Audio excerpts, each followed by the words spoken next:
Bonjour à tous, je vous retrouve aujourd'hui pour la 29e vidéo de mon défi 30 vidéos en 30 jours. Nous sommes donc déjà à l'avant-dernière vidéo. Et aujourd'hui, je vais vous parler de Ludovic Leroux. Dans cette vidéo, je vais vous parler de Ludovic, mais je vais aussi vous partager comment il a réussi à comprendre et à dépasser sa timidité et peut-être que cela pourra vous être aussi utile. Alors sans plus attendre, qui est Ludovic? Eh bien comme je vous le disais, Ludovic était un grand timide. Il vivait un conflit avec lui-même entre le j'ai envie et puis je ne peux pas le faire, je m'en empêche. C'était quelqu'un de passionné par le rugby, mais il ne s'est pas donné la possibilité d'évoluer comme il aurait pu le faire et a vécu de ce fait une certaine frustration. Il s'est alors orienté vers la préparation mentale. Et oui, Ludovic a été préparateur mental pour des golfeurs professionnels. Il a ensuite été formé à l'Institut des neurosciences appliquées et il est devenu coach, puis formateur de coach. Son intérêt pour les neurosciences et le mindset a été très important et ensuite aussi un intérêt pour la neurobiologie et son lien avec la confiance en soi. Ludovic, comme je vous le disais, vivait un autosabotage continuel. Et puis quand il s'est formé aux neurosciences, ça a commencé à l'aider à comprendre en fait ce qui pouvait se passer par rapport à sa timidité, par rapport à cet autosabotage, peut-être une sorte de manque de confiance en lui. Mais il a vite vu que ça avait ses limites.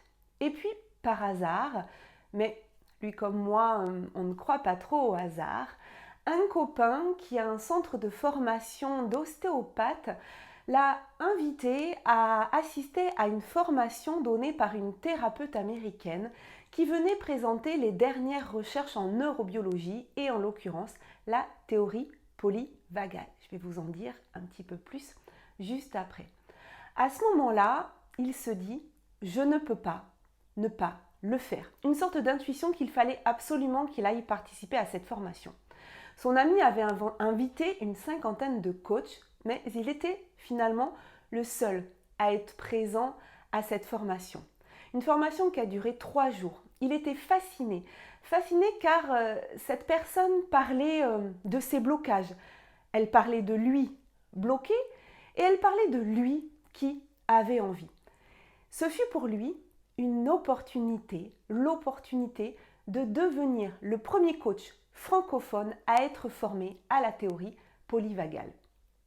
Il a appris qu'on était des êtres sensoriels avant d'être des êtres émotionnels. Et oui, les sensations qui se vivent dans le corps avant ce qui se passe dans la tête. Et bien tout ça, il s'est rendu compte effectivement, bien qu'avant d'avoir conscience dans notre tête de ce qui se passe, notre corps a déjà réagi, qu'il y a plein de choses qui se sont déjà passées. Je vais vous en dire un peu plus sur la théorie polyvagale et ce que j'ai appris, en tout cas les premières choses que j'ai apprises avec Ludovic.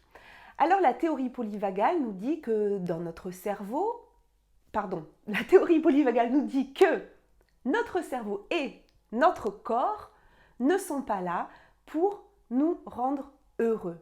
Notre corps et notre cerveau sont là pour nous mettre en sécurité, pour pouvoir continuer à vivre. Et ça remonte à la nuit des temps.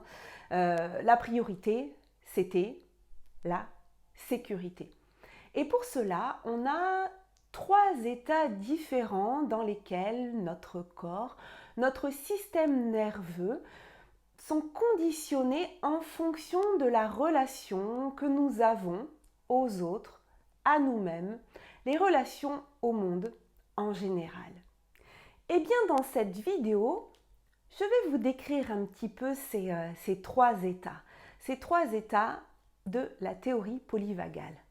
Le premier état, eh bien, à chaque fois que je procrastine, à chaque fois que je me sens inhibée, que je m'empêche d'avancer, en fait, c'est un état qui m'empêche d'avancer parce que j'ai estimé qu'il y avait un danger, souvent de façon illusoire d'ailleurs. Cet état s'appelle le vagal dorsal. On perçoit un danger, on ne doit plus bouger, au risque de mourir.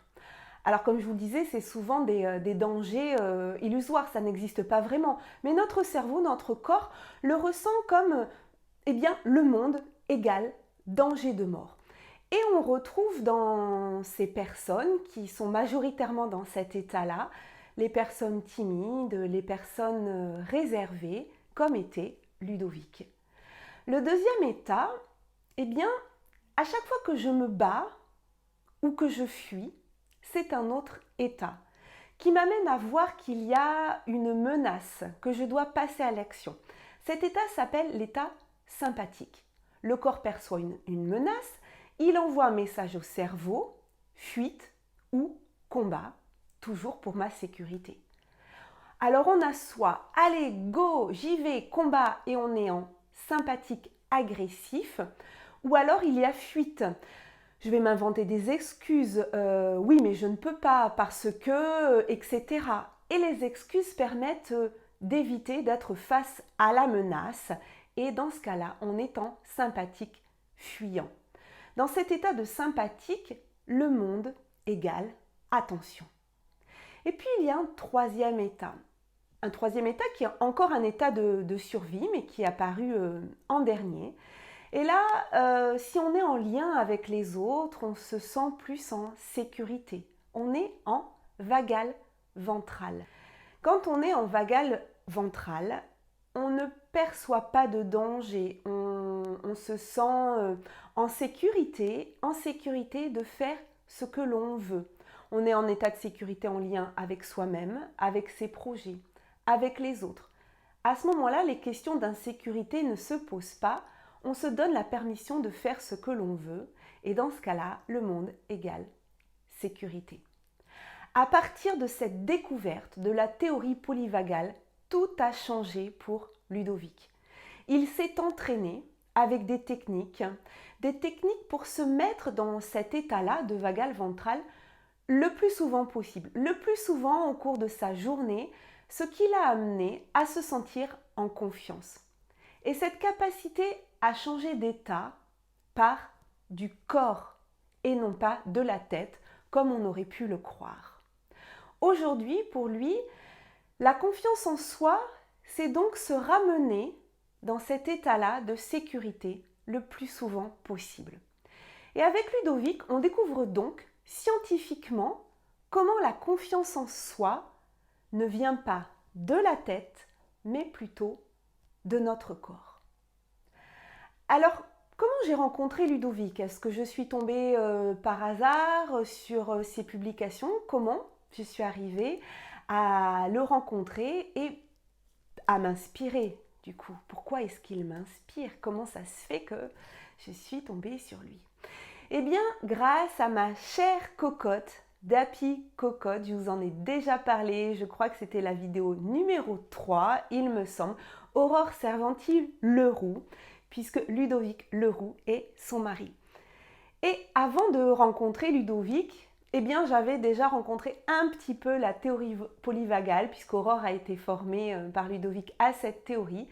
Et quand je vous ai dit que la première fois que j'avais rencontré Aurore au cours d'un webinaire, c'est au cours de ce webinaire qu'elle nous a parlé de la théorie polyvagale. Et ensuite, je suis allée voir ce que faisait Ludovic, j'ai suivi son actualité.